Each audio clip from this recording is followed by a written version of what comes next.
Eh bien, bienvenue à toutes les deux. On va démarrer cette visio d'échange sur les lieux ouverts et les activités qui sont installées avec Village Vivant. En fait, cette visio, elle fait partie d'un trio de visio qui vise à préparer notre AG qui clôture l'année 2023, AG qui aura lieu le 30 mai. Et ces trois visios, c'était l'idée de passer un petit peu plus de temps justement avec les sociétaires pour proposer, pour partager certains sujets de notre quotidien, de notre métier. Et Marion Laforêt, qui est présente, a fait... merci Marion, tu as accepté cette invitation de participer en tant que témoignante avec ton projet qui est en phase d'ouverture, on va dire. Tu vas nous dire ça. Donc voilà, cette vidéo, elle est vraiment un temps d'échange et de partage sur les lieux qui sont ouverts avec la foncière Village Vivant. Et donc, je vais mettre aussi en toile de fond la trame qu'on a préparée avec Marion. Et je vous propose en même temps que chacune, on se présente. Est-ce que tu es OK pour démarrer, Sandrine? La présentation? Ouais. Bon, alors effectivement, ce soir, je suis connectée avec ma casquette de Sandrine sociétaire, Ouais. parce que ça fait un moment que je suis le projet et avant même qu'on travaille ensemble avec le parc, c'était un projet que je suivais. Et puis effectivement, du coup, j'ai une double casquette puisque j'ai eu l'opportunité de travailler avec Village Vivant sur un projet dans la vallée du Dorlay. Alors aujourd'hui, on travaille sur le pan de l'accompagnement pour essayer de développer notre foncier, en fait. Voilà, très, très succinctement. OK. Marion, est-ce que tu veux te présenter? Oui, tout à fait. Marion, donc porteuse de projet et gérant bientôt, de À l'ombre du pommier. Donc À l'ombre du pommier, c'est une SARL de l'ESS qui a pour activité principale une activité d'épicerie et en plus de ça, une activité de snack et des chambres de gîte. Voilà. Tout ça dans la commune de Ruine-en-Margeride, donc dans le Cantal, pas très loin de Saint-Flour. Voilà. Et Marion, ça fait quoi, quasi 2 ans qu'on s'est rencontrés la première fois, je crois. Ouais, je l'ai noté. Le premier contact, c'était en juin 22, donc ça va faire Ouais. 2 ans. Tout à fait. Et tu ouvres à peu près. Et du coup, oui, moi, c'est un projet long. Peut-être peut-être pas exceptionnel, mais bon, c'est un projet long. Je compte ouvrir en juin 24. Voilà, donc 2 ans de préparation de projet. Trop bien. Et du coup, dans cette vidéo, moi, je vais partager un petit peu plus les chiffres de 2023 et puis même le bilan fin 2023 côté Village Vivant par rapport aux projets qui sont installés avec la foncière. Et puis ensuite, Marion, tu vas pouvoir nous partager le témoignage de pourquoi elle entreprend, pourquoi sur ce territoire-là, pourquoi cette activité-là, et puis avec la dimension aussi partenariale de ce que a pu apporter Village Vivant sur ce projet-là. Et Sandrine, enfin même Marion d'ailleurs, sentez-vous libre de poser vos questions. Enfin, c'est un échange, quoi, c'est libre. Donc, sentez-vous libre de m'interrompre pendant ce début de présentation. Euh, Petit panorama des lieux qui sont installés avec Village Vivant. Donc, fin 2023, il y avait 21 biens acquis ou en tout cas sous compromis, enfin, dans une phase d'engagement, avec la plupart des activités qui sont installées. Et je crois qu'il y a 6 projets qui sont actuellement en travaux, donc avec des activités qui n'ont pas encore démarré. Ça représente à peu près 7000 mètres carrés dans 10 départements. Et dans les lieux qui sont installés, ça représente une soixantaine d'emplois. Et là, on a la carte des activités. Donc, quand je présente aux porteurs de projet notre zone d'intervention, on dit qu'on intervient sur le quart sud-est de la France. On intervient sur 3 régions, principalement Auvergne-Rhône-Alpes. Et puis, on commence à être présent aussi en Bourgogne-Franche-Comté avec un projet en Saône-et-Loire, en Occitanie avec un projet signé en Lozère et puis un autre qui est en phase de signature dans l'Hérault. Et puis, on vise aussi à être présent en région PACA. Et donc là, c'est 21 projets qui ont été acquis depuis nos premières acquisitions. Elles datent de 2019-2020. Mais il y a quand même une certaine accélération puisque là, on a la capacité et on vise à se donner la possibilité d'acquérir 10 nouveaux biens par an. Je vous ai fait un petit panorama d'exemples des activités qui sont installées. Les trois qui sont à gauche, que vous voyez, la pompe chez Cocotte et la flambée, c'est des biens qui ont été acquis en 2023. Puis les deux autres que vous connaissez déjà peut-être un peu plus, qui sont un peu plus anciens. Mais ça donne vraiment, j'aime bien cette slide parce qu'elle donne une variété sur l'ADN, sur l'identité des projets qui sont installés dans les lieux. Et ces projets sont vraiment connectés aux besoins qu'il y avait sur le territoire. Et puis Marion, tu le diras mieux que moi, mais à la volonté entrepreneuriale du collectif, de l'entrepreneur, enfin en tout cas à, la, la faisabilité et l'opportunité qu'il y avait à créer sur ce territoire. La Pompe, c'est un tiers-lieu en Lozère qui est hyper éclectique et qui réunit un café asso, des ateliers partagés notamment autour du bois, un atelier de réparation vélo, il y a une librairie aussi qui vise à s'installer sur le lieu. Donc si vous passez à Florac en Lozère, voilà, vous pourrez aller bientôt déguster les cafés de la Pompe. Et c'est un bien qui, travaux compris, représente un plan de financement de 550 000 euros. Chez Cocotte, c'est une boulangerie-épicerie en Saône-et-Loire, sur la petite commune de Gibes, qui a ouvert il y a 2 semaines, avec ben, le boulanger et sa compagne Corentine et Benoît qui sont sur cette photo-là. Ça représente à peu près 350 000 euros d'investissement et eux, ils viennent tout juste de démarrer dans ce petit village de 500 habitants. Et à côté, on a aussi une autre boulangerie. Donc 2023, c'était l'année des boulangeries. Un fournil, pain bio au levain, cuisson au feu de bois, installé dans la Loire, à Bussy-Albieux. Et le nom de l'activité s'appelle la flambée Crozent, qui représente, donc là, il y a eu peu de travaux sur ce bien, donc ça représente un investissement à hauteur de 173 000 euros.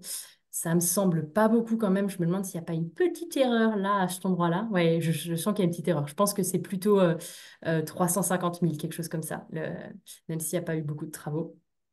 Et les activités qui sont à droite, ben, on retrouve l'atelier FICA qui est un espace de vie sociale à Meximieux dans l'Ain. Donc une commune un peu plus étoffée. Meximieux, c'est 8 000 habitants. Mais l'atelier FICA mène un travail remarquable de tissage de liens sociaux à travers notamment je vais l'appeler comme ça, une cantine solidaire. En tout cas, il y a des 3 jours par semaine. Les personnes viennent faire la cuisine le matin et partager un repas convivial. Toutes les personnes peuvent s'inscrire pour cuisiner ou juste venir déguster les repas. Et donc, en fait, ils créent des espaces de convivialité et de rencontre autour d'ateliers collectifs. Donc, il y a des jours où ça va être de la couture, ils sont très branchés de musique, ils ont un atelier musique qui cartonne. Ils ont un jardin, enfin voilà, donc c'est se réunir autour d'ateliers et du faire ensemble. Donc, on a mis à peu près 430 000 euros dans ce projet-là, travaux compris. Et puis, tout à droite, eh bien, il y a un projet tourne maintenant qui a fait 2 étés, donc qui entame sa troisième saison, qui est l'Hostel Quartier Libre, qui est situé sur les hauts plateaux du Vercors à 1 000 mètres d'altitude et qui fait bar, hostel, restaurant. Le principe de l'hostel, c'est de pouvoir proposer des hébergements un peu hybrides et en fait d'avoir à la fois une offre de chambres et de dortoirs et du coup de proposer des chambres et des nuitées à moindre coût, en tout cas pour tous les goûts. Puis ils ont une cuisine locale, ils servent ils ont un petit coin épicerie également et ils travaillent vachement aussi avec les guides du parc naturel régional pour pouvoir proposer des sorties nature et une sensibilisation à l'environnement sur le lieu. Et là, on est quasi à 1 million d'investissement sur ce lieu-là. Voici un petit peu le panorama des activités sur 2023 précisément, pour vous partager un petit peu la manière dont on travaille, c'est que on accueille les personnes pour des demandes de renseignements et après les entrepreneurs et les collectifs déposent un dossier. Donc 2023, c'est à peu près 30 dossiers déposés. Il y en a 10 qui collaient vraiment pas à ce qu'on peut faire ou qui sont arrêtés, qu'on fait un peu chou blanc. Et puis 20 qui ont reçu une étude. Et de là, il y en a 7 qui ont abouti. 7, je mets plus 5 parce que à fin 2023, il y en avait 5 qui étaient toujours à l'étude sur ces 20. Donc voilà, sur 20 dossiers qui collaient, il y en a 12 qui ont été étudiés ou qui sont encore à l'étude. Voilà un petit peu pour les chiffres.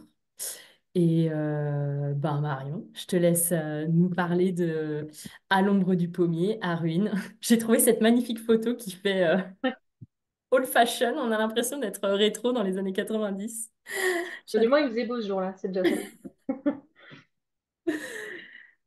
Et bah, à l'ombre du pommier, donc pour faire dans les grandes lignes, c'est un projet donc qui est né il y a 2 ans, d'une envie d'entreprendre, d'un déménagement aussi, puisque moi du coup j'étais sur Clermont-Ferrand depuis une dizaine d'années, 10 ans où j'ai travaillé dans le commerce et la restauration.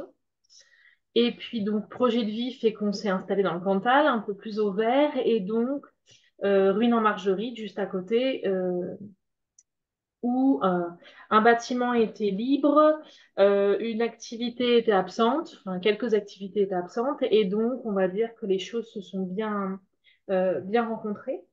Donc projet de 2 ans euh, qui a mis un peu de temps à se préciser. C'est vraiment au fil des rencontres, des échanges, que les choses se sont précisées et les activités se sont définies. Et donc aujourd'hui, on est sur une SARL de l'ESS.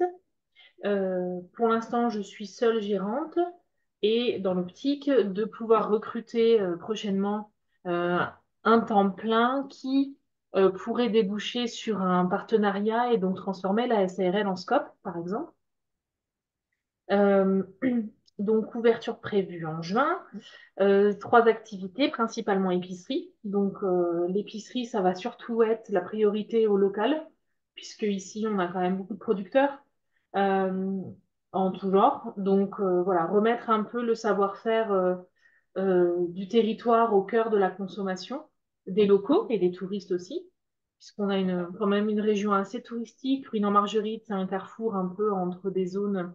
On est vraiment dans la pointe du Cantal, entre la Lozère et l'Aveyron, donc il y a un GR qui passe, il y a pas mal voilà, de carrefours euh, qui sont empruntés par les visiteurs, les touristes, donc on a quand même beaucoup de monde. Et donc des produits locaux principalement, des produits responsables, des produits d'agriculture paysanne. Il y aura une grande partie de bio, mais pas uniquement, mais il y aura quand même une grande place faite au bio. Et puis, un peu d'artisanat aussi, important, parce qu'on a des créateurs ici qui font des choses très sympas. Et puis, en complément de cette activité, aussi la proposition d'un snack, donc d'une grignoterie, avec des produits locaux, des produits de l'épicerie, donc voilà, transformés pour la restauration du midi uniquement. Et enfin, des chambres, puisque le bâtiment donc, se prêtait à ça. Il y a 2 étages où il y aura donc 5 chambres avec salle de bain privée et cuisine et salle à manger commune, donc sans une forme de gîte, on va dire. Voilà, pour l'hébergement toute l'année. Donc voilà pour le gros du projet. Et donc Ruine en Margerite, son implantation, donc c'est vraiment le village le plus proche de chez moi et donc est au carrefour un peu de toutes ces routes. On a 700 habitants à Ruine. Mhm. On n'est pas très loin de Saint-Flour. On est quand même un petit peu enclavé, mais pas très loin de l'autoroute. Donc ça reste quand même un village d'étape, on va dire. Ruine en Margerie de 700 habitants. On a pas mal de choses. C'est un village qui a déjà 2 cafés, un petit restaurant. On a une pharmacie, on a des médecins, on a une école primaire. Voilà, donc pas mal de choses quand même pour un petit village. Et donc effectivement, pas d'épicerie, pas de commerce de proximité. Je crois que la dernière activité de ce genre, elle a fermé il y a maintenant 7 ans. Hmm. Et pas pour des problèmes de fréquentation ou quoi, juste pour des questions de gestion interne. Donc voilà, rien d'alarmant. Ce qui fait que voilà, le projet est plutôt encourageant. Les locaux font un très bon accueil au projet. Et voilà, il y a une forte demande aussi voilà, en saison haute au niveau touristique pour avoir quelque chose sur place en restauration, en dépannage et puis en hébergement aussi. Donc voilà, c'est vraiment toutes ces choses-là qui font que l'activité s'est dessinée comme ça. Voilà, pour une présentation un peu globale. On pourra retourner dans quelques détails avec la suite, mais en gros. Moi, j'ai une petite question. C'est quoi un peu, selon toi, les enjeux comme ça d'entreprendre sur une commune rurale? Enfin, voilà, c'est quoi un peu les trucs auxquels tu te prépares? Je pense qu'il y a, dans les zones rurales, il y a vraiment cette très grande importance du lien social. C'est vraiment le volet social, il est omniprésent et il est très important sur l'activité. J'ai envie de dire, peu importe l'activité d'ailleurs. Euh, on sent vraiment une forte demande d'échange, de présence aussi. On a quand même dans nos villages, voilà, une population qui est relativement âgée, pas que bien sûr, mais quand même avec des mobilités réduites. Donc on sent vraiment que les commerces de proximité, mais tous services de proximité en fait ont vraiment une double casquette un peu. Il y a ce côté service bien sûr, mais pas que. Et, euh, et on sent voilà, on sent ce volet-là qui est très important pour moi dans le projet, qui depuis le début, hein. Euh, Puisque vraiment, moi, quand je me suis installée, j'avais cette envie d'entreprendre, certes, mais c'est surtout, j'ai senti, voilà, euh, qu'il était tout à fait possible de s'investir, vraiment, de participer à la vie locale et d'offrir un service, d'offrir une présence, d'offrir quelque chose d'utile et pratique, mais aussi un peu plus humain. Et, euh, et voilà, et par ce biais-là, bah, faire passer des valeurs aussi, voilà, les valeurs sociales, l'entraide, la coopération. euh, et puis ensuite, bon, bah, tout un tas de choses qui en découlent, voilà, remettre un peu nos agriculteurs, nos voisins, en fait, hein, au centre de nos consommations. Euh, L'environnement aussi, voilà, éviter de prendre la voiture pour aller faire ses courses. Ça joue beaucoup parce que voilà, il y a beaucoup de personnes qui ne peuvent plus trop se déplacer dans le village, donc ça va participer. Euh, voilà, et puis d'autres valeurs voilà, économiques, créer de l'emploi sur le lieu aussi, ça c'est important. Même si bon, dans le Cantal, on a quand même un taux de chômage qui est pas énorme, donc, mais il y a quand même, voilà, il y a quand même des demandes, donc ça peut aussi satisfaire des locaux. Et puis, euh, et puis voilà, on participait vraiment à redynamiser le territoire rural, quoi. Enfin, à redynamiser, non, à dynamiser tout court, parce qu'il y a déjà des choses de faites, mais voilà, vraiment participer à cet élan pour remettre vraiment les qualités et les savoir-faire et voilà, les avantages de nos campagnes sur le devant de la scène. Ça, c'est vraiment ce qui m'a un peu frappé sur l'installation dans le territoire, hein. Et pour compléter ça, enfin, tu l'as dit, hein, c'est très global comme, ce que ça apporte au territoire. Enfin, bien sûr, ça ne vient pas couvrir toutes les thématiques, mais il y a ce côté lien social qui est fort. Et ce que tu as mentionné aussi, c'est la répercussion économique que ça va avoir sur d'autres acteurs, en fait, que ça va avoir sur d'autres commerçants, d'autres, enfin là, peut-être pas spécialement Henri Marguerite, mais notamment les producteurs locaux. En fait, il y a le fait de favoriser l'économie locale. Ben, tisse aussi des liens sociaux et économiques sur ce type de territoire. Bien sûr, ça permet de recréer un lien entre les activités, euh, commerçantes ou autres. Euh, Moi, je sais que voilà, il y a quand même une forte envie de s'inscrire dans des groupes, en fait, voilà, des associations de commerçants, d'aller travailler avec les prescripteurs. Et ça a une dimension un peu plus importante sur l'aspect touristique, en fait, puisque voilà, moi, avec 5 chambres, potentiellement 10 personnes par nuitée, euh, on a quand même beaucoup d'activités de patrimoine. Donc, on a des activités culturelles, on a des activités sportives, on a des activités de plein air, on a beaucoup de commerce. Hmm. Euh, voilà, il y a quand même, en fait, c'est vraiment toute une chaîne, c'est s'inscrire dans une chaîne, venir la renforcer et venir faire un peu plus de bruit, quoi. Effectivement, on peut, voilà, je dis pas que les 10 personnes hébergées à la nuitée vont aller voir toutes les personnes avec qui je travaille, mais une ou deux, et ça peut comme ça faire des chaînes assez importantes et voilà, et renforcer un peu ces activités-là. Euh, c'est vrai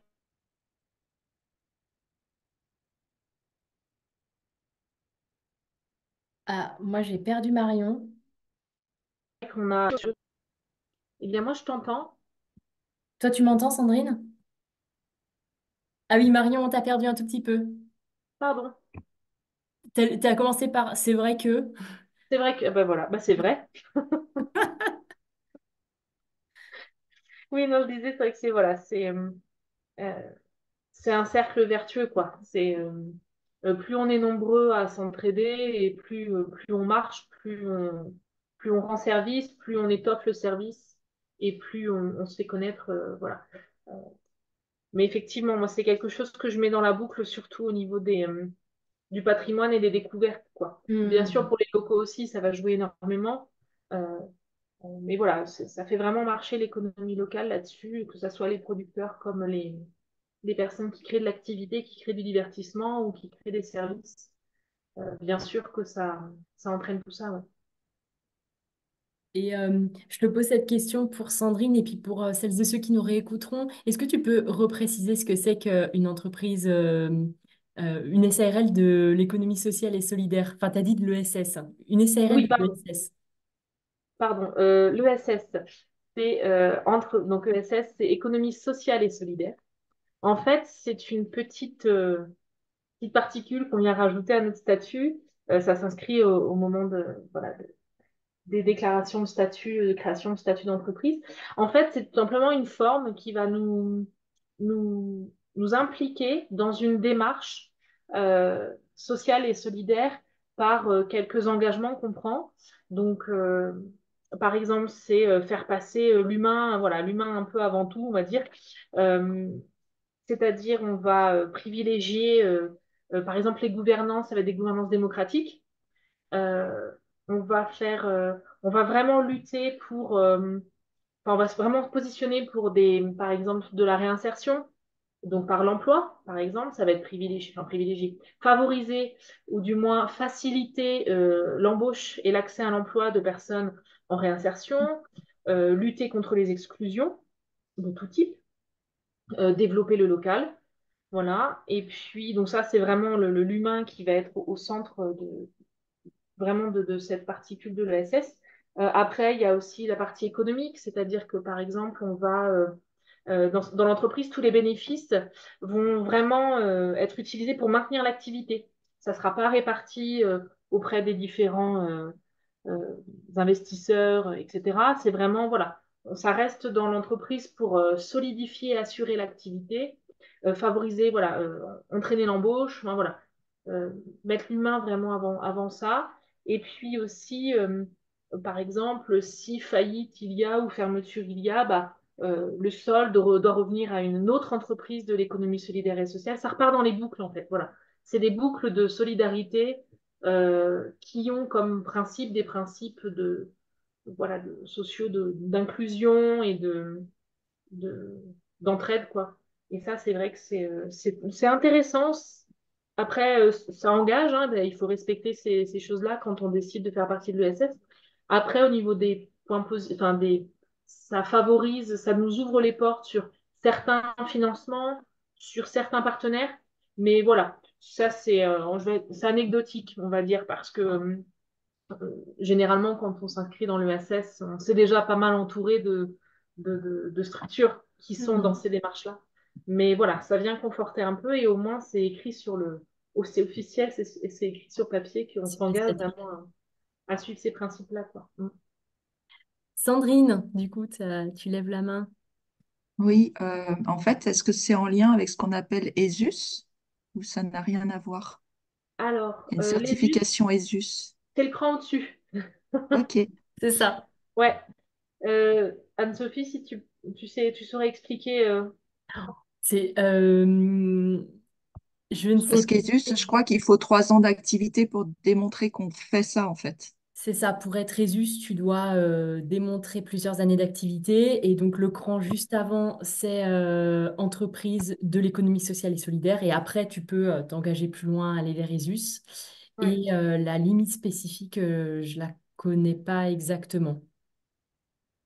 Je Euh, crois que c'est après, tu as une épargne solidaire quand tu es ESUS.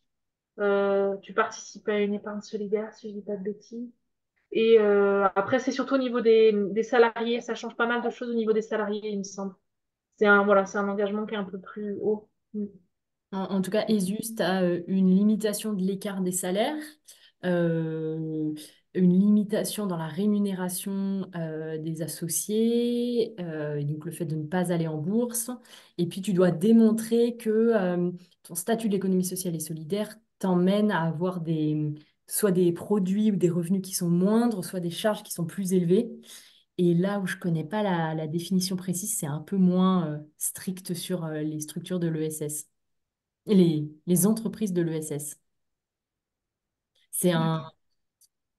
c'est un terme qui est tout récent. Enfin, pour moi, ça date de 2020, 2019. Et toi, Sandrine, ça t'intéresse de creuser cette thématique par rapport aux nouveaux ateliers du Dorlais Bah, nous, aujourd'hui, on a un statut d'association, Ouais, donc on rentre naturellement dans le monde de l'ESS ouais, et on se pose la question de basculer en société coopérative d'intérêt collectif, SIC.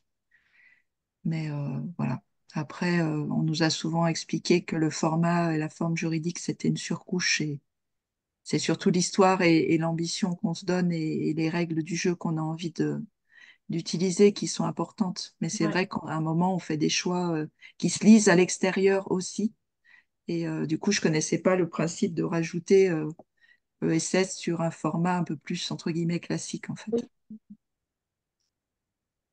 Et Merci. ouais, ben, les choix qu'a fait Marion, j'ai l'impression que Sandrine, il parle pas mal de ce que tu décris, c'est-à-dire le statut choisi est celui de SARL pour des raisons aussi très opérationnelles et de simplicité ou en tout cas de choix. Et puis à côté enfin, et à l'intérieur des statuts, on peut y mettre comment on appelle ça? Des Des- options. voilà, des options, des garde-fous plus stricts, Ouais. quoi. Mm. Et oui, puisque moi, en fait, ce qui a conditionné, c'est que SARL, je suis seule. Donc, je peux pas être une scope, je peux pas être, je suis toute seule.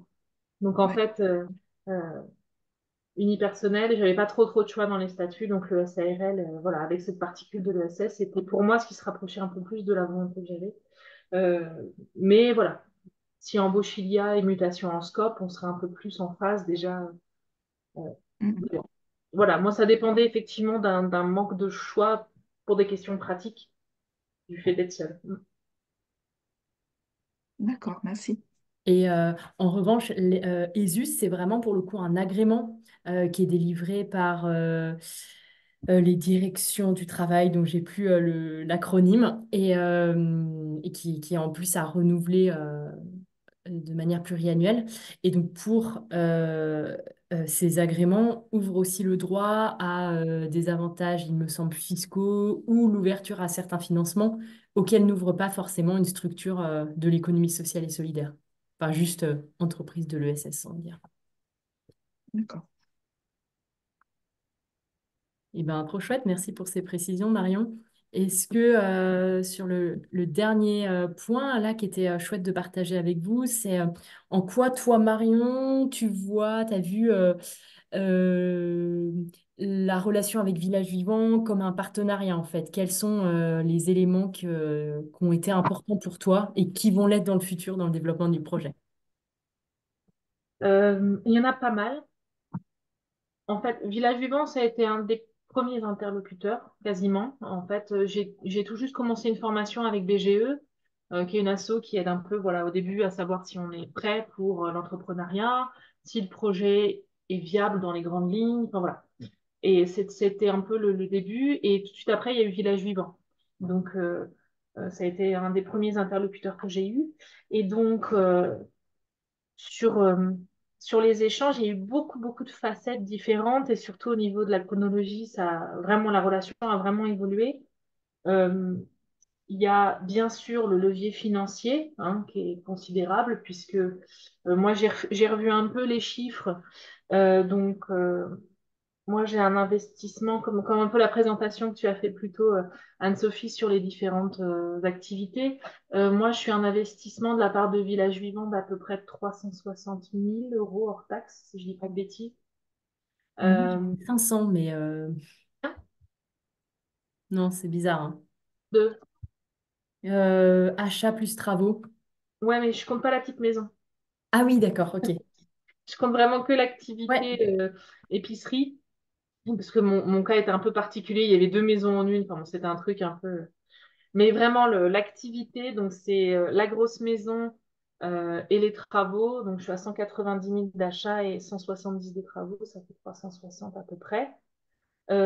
Sachant que moi, mon chiffre d'affaires dans mon prévisionnel la première année était d'à peine 120 000. Donc, autant dire qu'aucune banque ne m'aurait jamais prêté la somme pour acheter et pour rénover. Donc, sans Village Vivant, il n'y aurait jamais eu de projet. Déjà, ça, c'est indiscutable.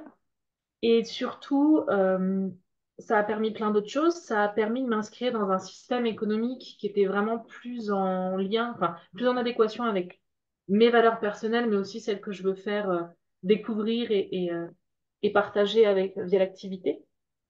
Donc voilà, des valeurs plus humaines, plus terre à terre, plus dans l'échange. Mm. Voilà. Ça, c'était important aussi. Il y a une grande flexibilité et il y a vraiment un échange qualitatif, voilà, de personne à personne. Euh, les choses sont très simples, en fait. Tout a été simplifié, les démarches ont été simples, les dossiers à monter ont été simples, les commissions ont été claires. Enfin voilà, tout était toujours dans un échange très qualitatif. Euh, Après ça, il y a eu le réseau aussi, le réseau très important. J'ai rencontré beaucoup de personnes via Village Vivant ou dans Village Vivant qui m'ont beaucoup apporté à différentes étapes et sur différents sujets.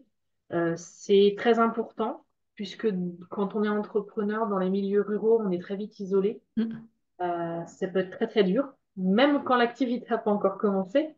Donc, moi, j'ai eu, grâce à Village Vivant et d'autres structures, mais beaucoup grâce à Village Vivant, vraiment un soutien moral très important. Et puis, un soutien moral, un soutien logistique aussi, parce que je sais que je peux. Voilà, c'est vraiment un partenariat. C'est-à-dire que je peux à tout moment et sur n'importe quel sujet me retourner vers Village Vivant pour poser des questions ou pour me conforter dans un choix ou pour m'aider à trouver une solution. Enfin voilà, il y a toujours un échange. C'est un peu comme avec la CAP, je pourrais en parler un peu plus tard, qui sont aussi mes partenaires et associés. Euh, voilà, moi j'ai beau être seule gérante, en fait, je ne suis vraiment pas toute seule. Enfin, c'est pas mon entreprise. Pour moi, c'est vraiment, je la porte, mais comme Village Vivant la porte, comme la CAP la porte, en fait, voilà, ça a vraiment été euh, un élan, voilà, moi je le vois vraiment comme un élan de solidarité. Tout le monde a travaillé sur le projet autant que moi, côté Village Vivant, côté CAP, les différentes structures. Donc voilà, c'est un soutien qui est pas négligeable. Et voilà, sur le côté financier, logistique, réseau, communication, technique aussi, beaucoup pour les travaux. Hein. Technique, c'est pas négligeable. Hein. On a un accompagnement technique sur les travaux qui est ultra important, sur des expertises, sur des projections moi, j'aurais été incapable de faire seule, ou qui du moins m'auraient pris énormément de temps, ou voilà. Donc voilà, il y a tout ça un peu qui rentre en compte et qui fait que tous les échanges, voilà, tous les échanges avec Village Vivant sont toujours très riches. Euh, Surtout qu'on a Village Vivant, on a toujours, enfin, c'est toujours très réactif, peu importe. Mhm. Enfin voilà, on a toujours quelqu'un qui peut nous répondre. C'est vraiment, vous avez tous un rôle et une qualification bien précise et ça c'est génial en fait. C'est vraiment un peu couteau suisse quoi. On peut vous demander plein de choses sur plein de sujets. Et même si vous n'êtes pas forcément calé là-dessus, bah, vous avez le réseau pour aller chercher la réponse, pour aller voilà, nous aider sur ce genre de choses. Et, euh, et voilà, et ce qui est agréable, c'est que oui, enfin, un village vivant, je sais que tout le monde connaît mon projet, par exemple.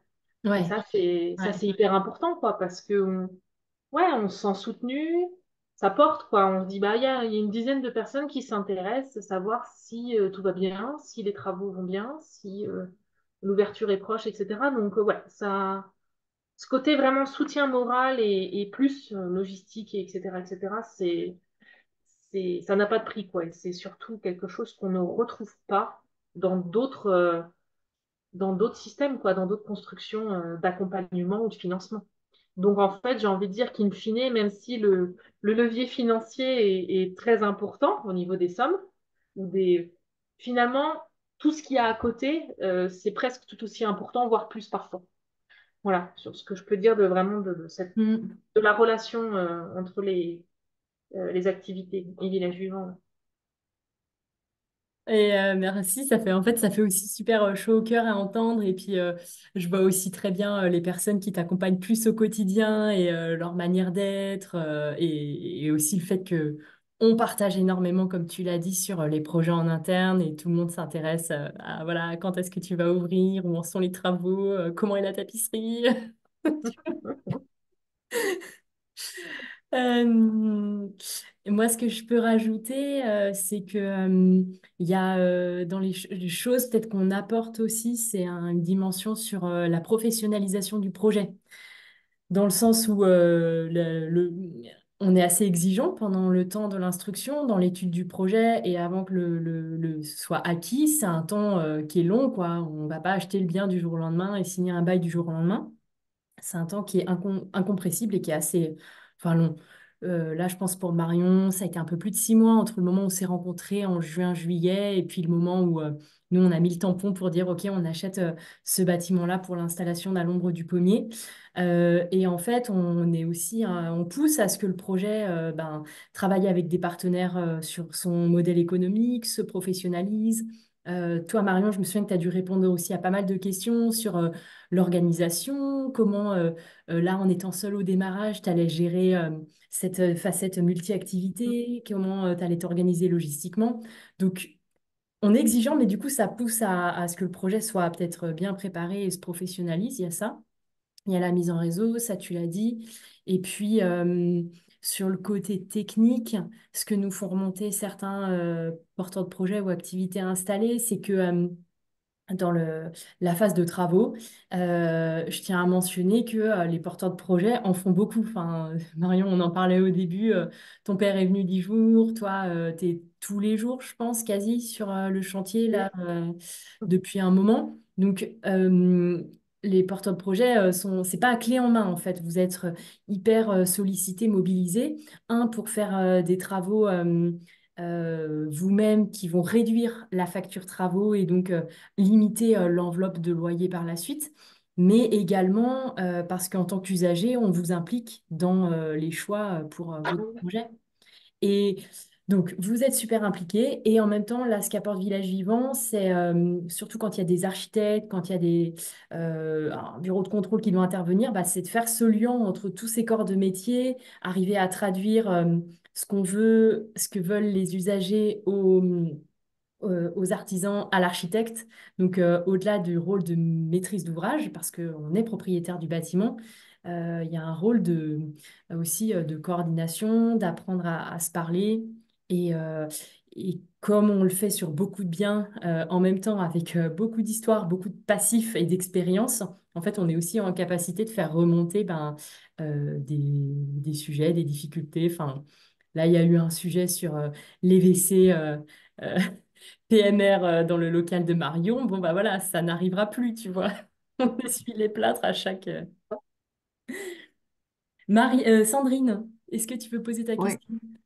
moi je réagis aussi et je pense que Village Vivant apporte un regard extérieur.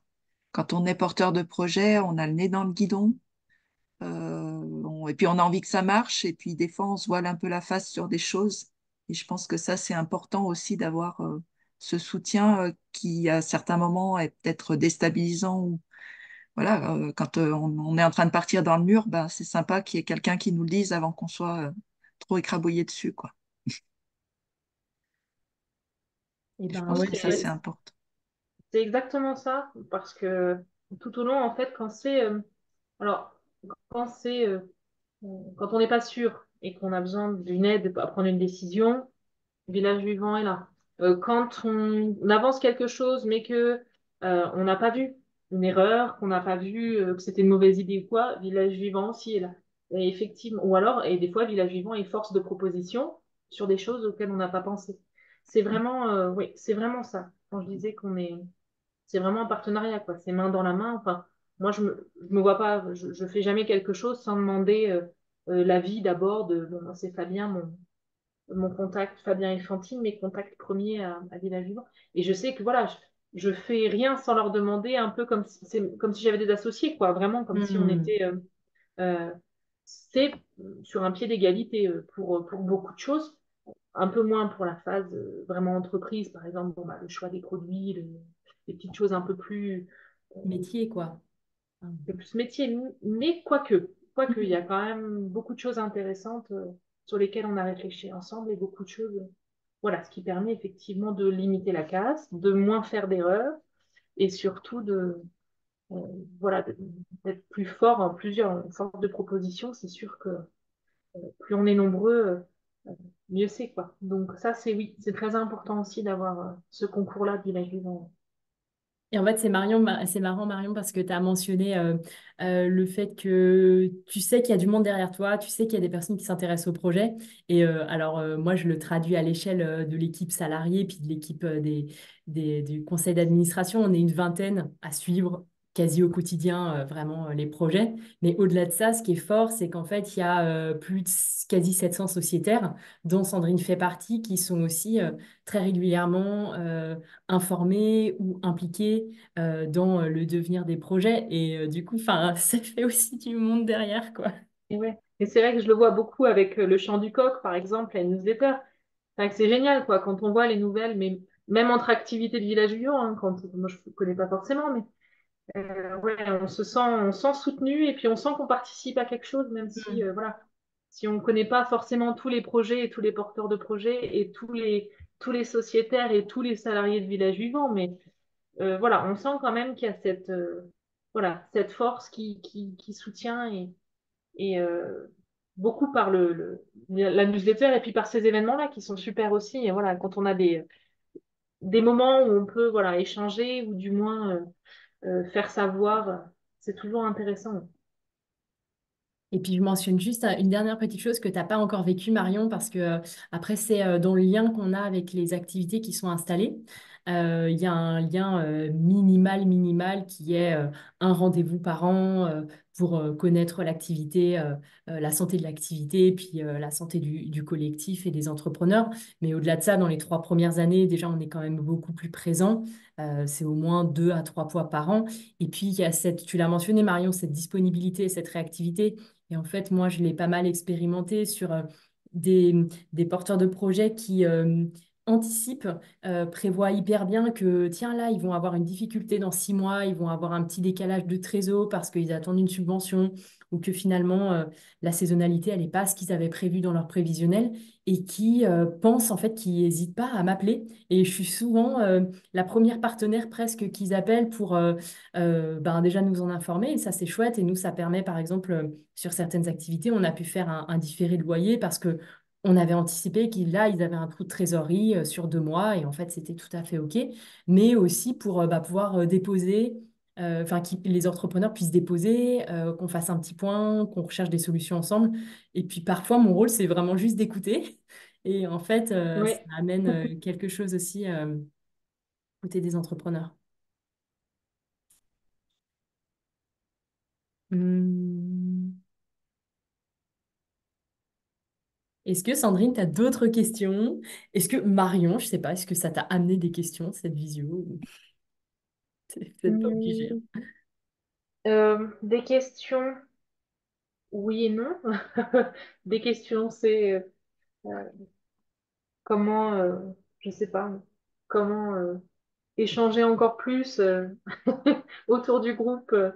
Euh, non, non, je j'ai pas là, comme ça, pas de questions particulières. Je suis toujours très curieuse voilà, de rencontrer différents profils liés à Village Vivant. Donc, c'est ce genre de visio, moi, je trouve une super initiative et les rencontres comme ça, c'est vraiment top. Et puis, ça permet de nous remettre en question un peu aussi, voilà, dans nos relations avec Village Vivant et autres. Donc, non, non, très intéressant. Et puis, non, bah, après, je peux répondre à des questions ou Moi, creuser certains points si besoin.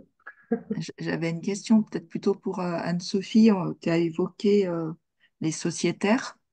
Et c'est vrai que moi, ça fait longtemps que je suis le projet et je trouvais ça vraiment génial quand j'ai découvert ce concept. Et ma curiosité, elle va aussi plus largement de voir comment ça se développe. Parce que je dirais, quand nous, enfin, ça nous semble juste enfin, quelque chose de super, enfin, d'important pour développer nos projets et les valeurs qu'on porte. Et en fait, quand on est dans ce monde-là, on se dit, bah, c'est partagé par tout le monde et c'est clair pour tout le monde que des projets comme ça, il faut y aller, il faut les soutenir. Et là, je parle de Village Vivant et dans son fonctionnement global.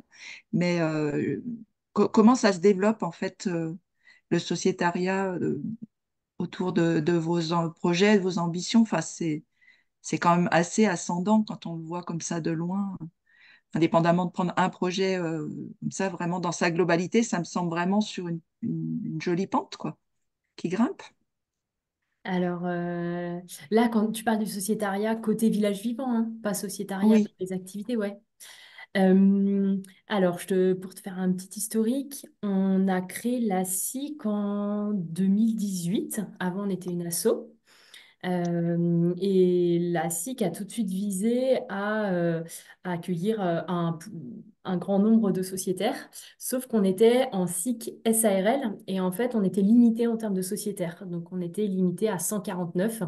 Et donc, à l'époque, on devait être, je sais pas, peut-être 70, 80, voilà. Mais en tout cas, on savait qu'on était limité. Et en fait, on a fait évoluer ces statuts et on l'a fait voter à l'AG 2023, donc l'année dernière. On est passé en SIC-SA, ce qui nous permet désormais d'être un nombre illimité de sociétaires, au même titre que nos grands frères, la NEF, Enercop, etc. Et ça a été un énorme pas en avant, et énorme pas en avant qui a pris 1 an et demi de chantier pour se mettre correctement en place, puisque maintenant on travaille avec un conseil d'administration qui est justement en train de se réunir dans nos bureaux, pas seulement une cogérance et une équipe salariée, donc vraiment plus de personnes impliquées. Et ça a fait que l'année dernière, on a lancé notre première grande levée de fonds citoyenne, destinée à des citoyens. Et on est maintenant, j'espère dire les bons chiffres, mais à peu près 600 à 700 sociétaires. En tout cas, je vais dire à peu près 600.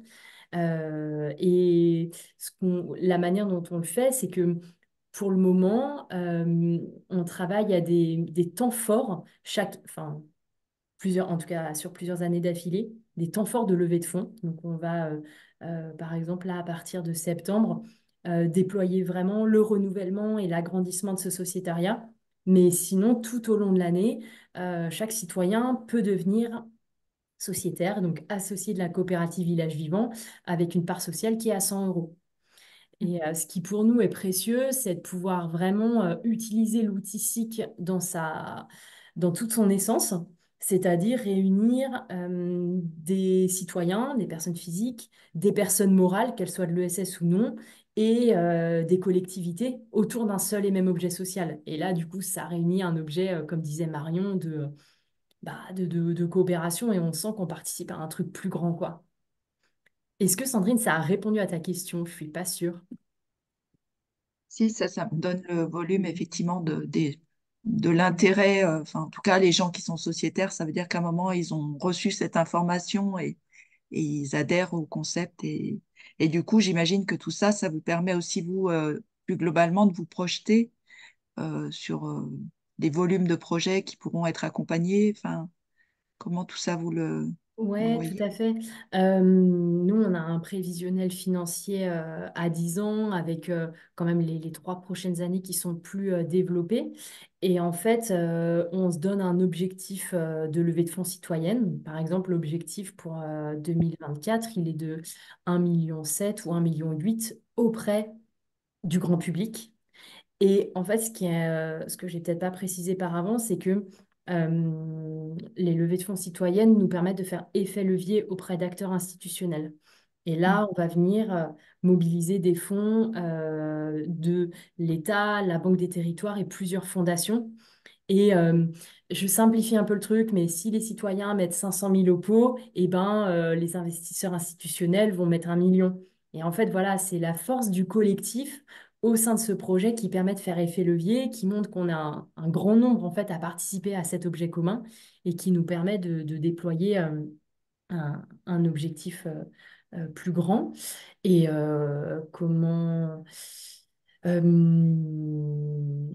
là, je suis pas spécialiste du modèle éco pour le coup, mais on travaille sur chaque année pour prévoir notre montant d'investissement. On travaille à la fois sur le réel, en fait. Là, par exemple, tous les projets sur lesquels nous, on est en train de travailler dans l'équipe d'opération, on sait que c'est des projets qu'on va acheter en 2025. Donc, en fait, là, on sait déjà à peu près on a déjà une connaissance de quel montant de fonds disponibles on aura besoin en 2025. Et en parallèle de ça, il y a la levée de fonds qui nous donne un potentiel aussi et on se donne un objectif de levée de fonds pour financer ces projets sur les 1, 2, 3 ans qui viennent. Voilà, je te simplifie un peu le modèle éco parce que c'est vraiment pas ma Non, mais spécialité. c'est vraiment chouette de voir évoluer comme ça.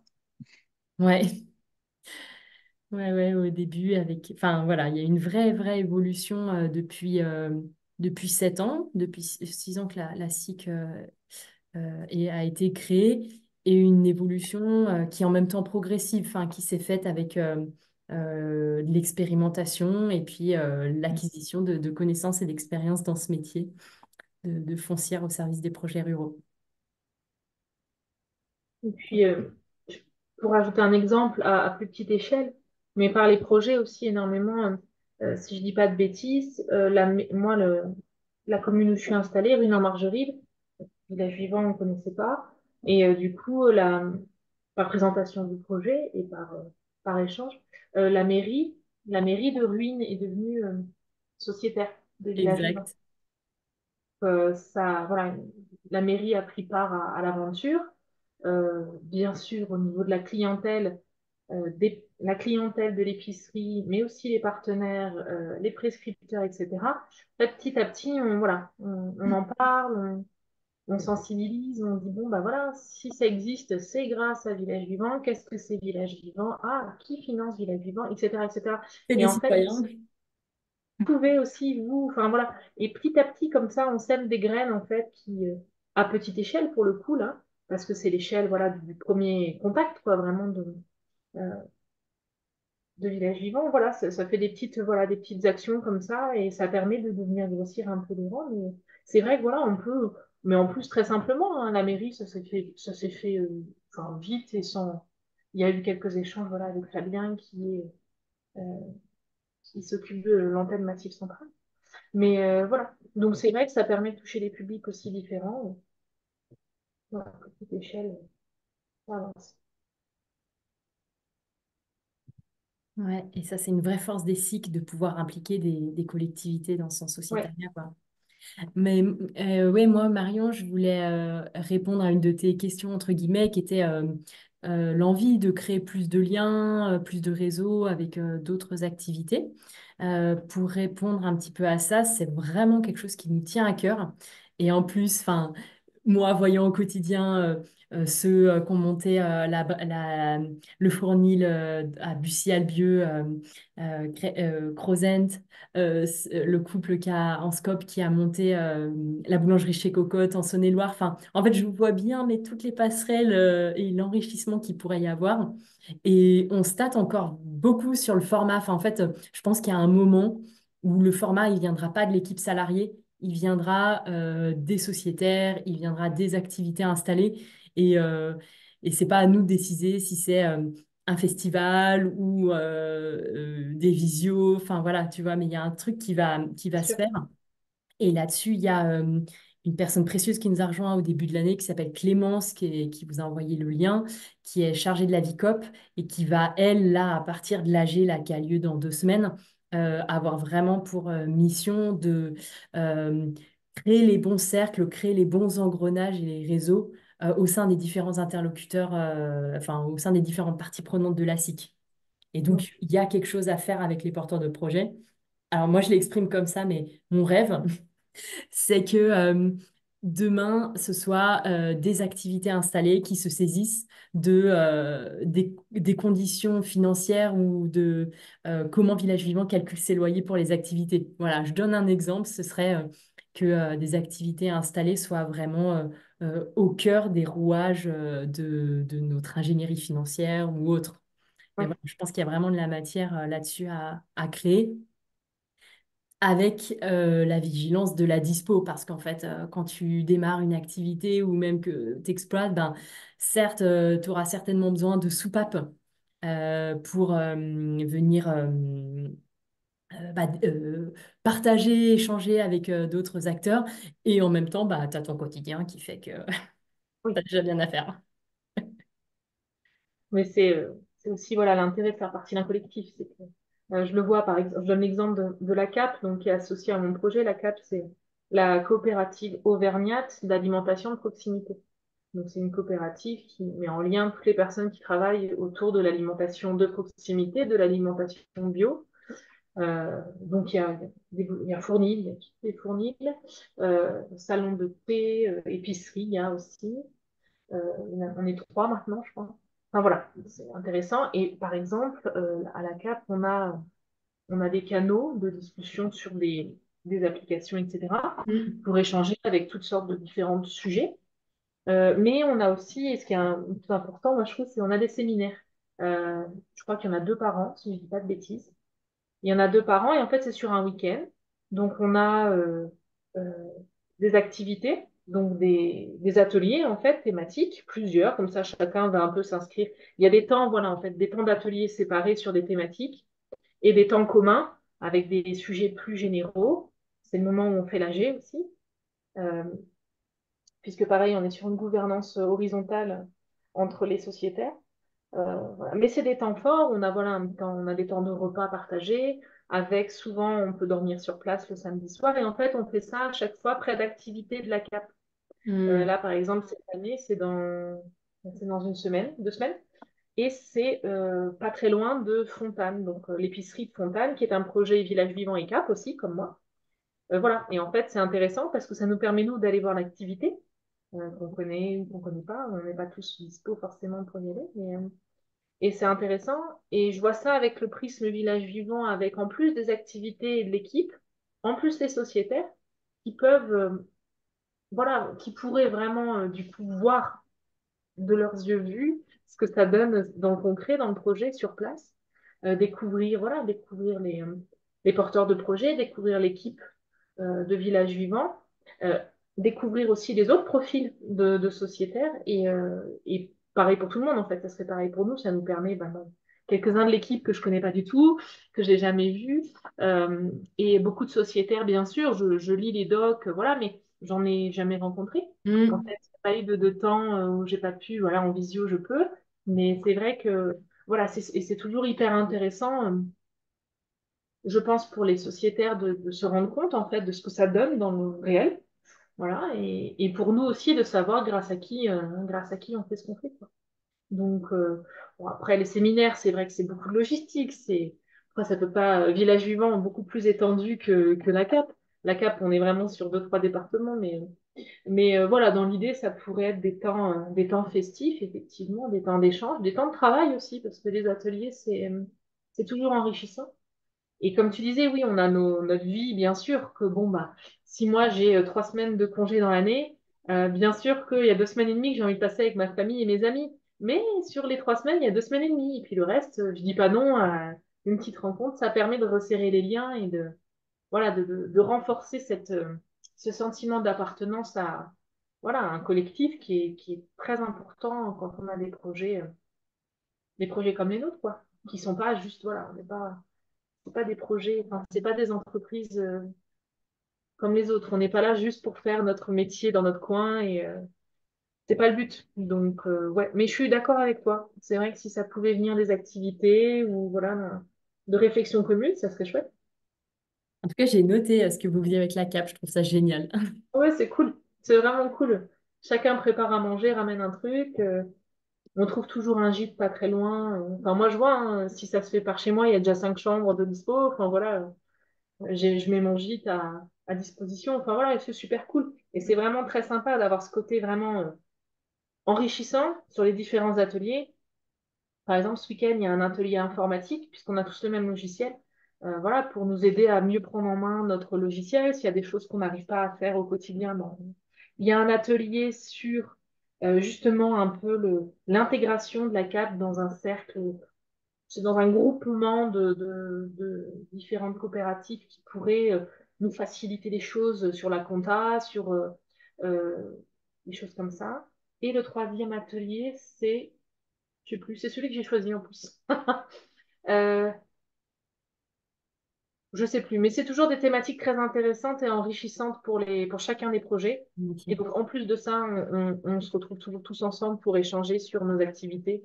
Et c'est toujours très riche. Voilà. On apprend toujours plein de choses et ça peut même des fois aider dans des situations. Donc, non, non, c'est vraiment, c'est que du Et plus. je leur dis juste pour Sandrine et puis celles et ceux qui vont nous réécouter, la CAP, ça s'écrit LA, plus loin, CAAP. Et c'est une coopérative d'activité et d'emploi qui travaille au service je sais même pas comment le nommer, des activités qui font la promotion des produits en Oui, circuit court. voilà, qui ont une offre d'alimentation de proximité, voilà, donc sous différentes formes. Et Marion, tu es associée de cette coopérative. Voilà. Voilà, c'est-à-dire, bah, c'était un peu le moyen de ne pas être trop seule. C'est-à-dire, comme j'avais pas de personne physique pour s'associer avec moi, j'avais pas voilà, d'associé, je me suis associée à une coopérative. Qui, du coup, en fait, l'association est très simple, hein. Donc, je suis une activité non hébergée. En plus, eux, ils ont la particularité d'héberger des activités. C'est-à-dire que les activités hébergées sont salariés de la CAP. Donc, il y a une sécurité aussi du statut, du régime, etc. Et moi, je suis pour l'instant la seule à être une activité non hébergée. C'est-à-dire que je suis vraiment indépendante et on a en fait des parts. Chacun, moi j'ai des parts dans la coopérative, ils ont des parts dans chez Pomme et du coup, voilà, c'est une association, effectivement, sur les statuts, on est associé et donc ça permet, j'ai droit à tout un tas de services, Mm. voilà, qui me facilitent la vie et qui voilà, me déchargent un peu. Quand on est seul à gérer, il y a plein d'aspects qu'on peut pas faire et donc ça aide beaucoup, ouais. Et Sandrine, est-ce que tu as une ou plusieurs dernières questions? Non, non, non, j'ai eu plein d'infos. Merci. Ouais. Ben, un grand merci pour ta présence, peut-être pour celles et ceux qui nous réécouteront, j'espère. Marion, franchement, merci d'avoir pris ce temps avec nous, c'est hyper précieux. C'était très plaisant. C'était plaisant, chouette. Un grand merci à vous deux. Je vais arrêter la connexion. Tac.